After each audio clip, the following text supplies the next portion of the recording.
Hi, I'm Aurelia Ashley from Sheffield High School. This project is all about collecting the plastic in water forms that are difficult to reach.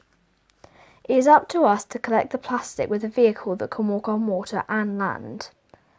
We want our vehicle to protect the wildlife without destroying it, so this means that we will install infrared sensors inside the vehicle to avoid catching creatures. We also thought it would be good if there was a way to flush out fish if they got trapped inside. We also thought that if the vehicle could float or glide on the water, it would be able to collect the majority of the plastic on the surface. We would also use something similar to a hoover to collect the plastic, so that it doesn't just collect the large pieces, but also the small pieces.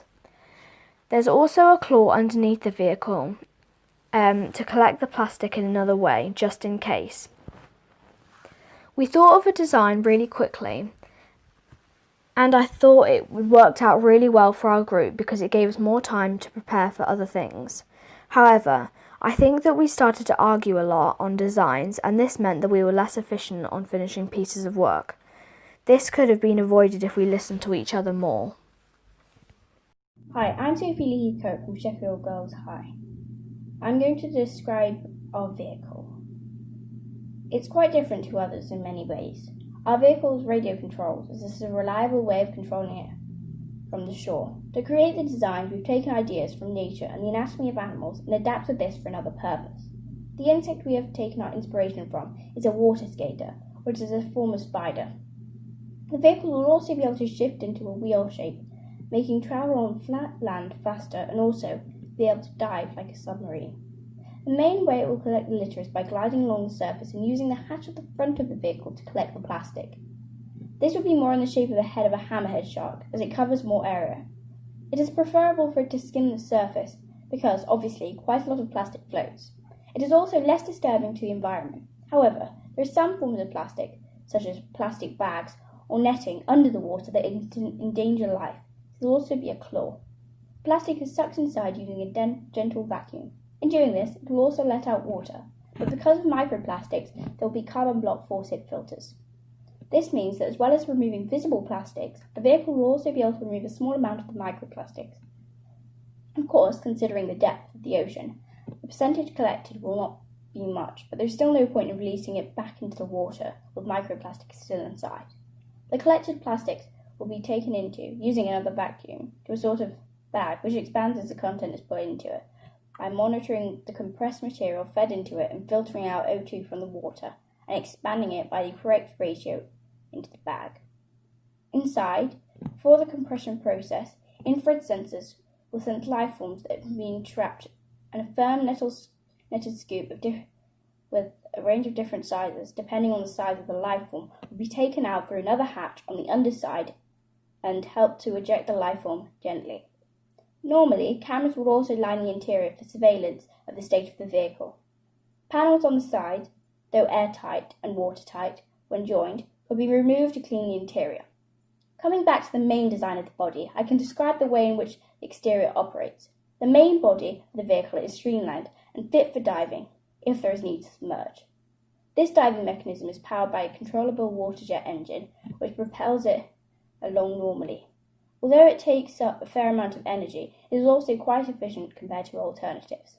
Cameras and infrared cameras line the outside of it, so that if something threatening or problematic approaches, it can be dealt with. The legs are powered at the joints with pre-programmed servos to be controlled together, so that the vehicle can walk on the water. There will also be air bubbles at the tips.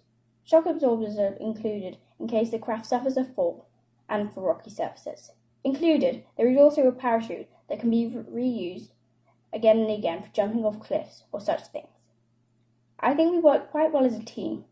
We had some arguments, but in a way these were productive and opened up new options and gave us a fresh view on what we were doing. Even at the very beginning, we split off and did our own jobs.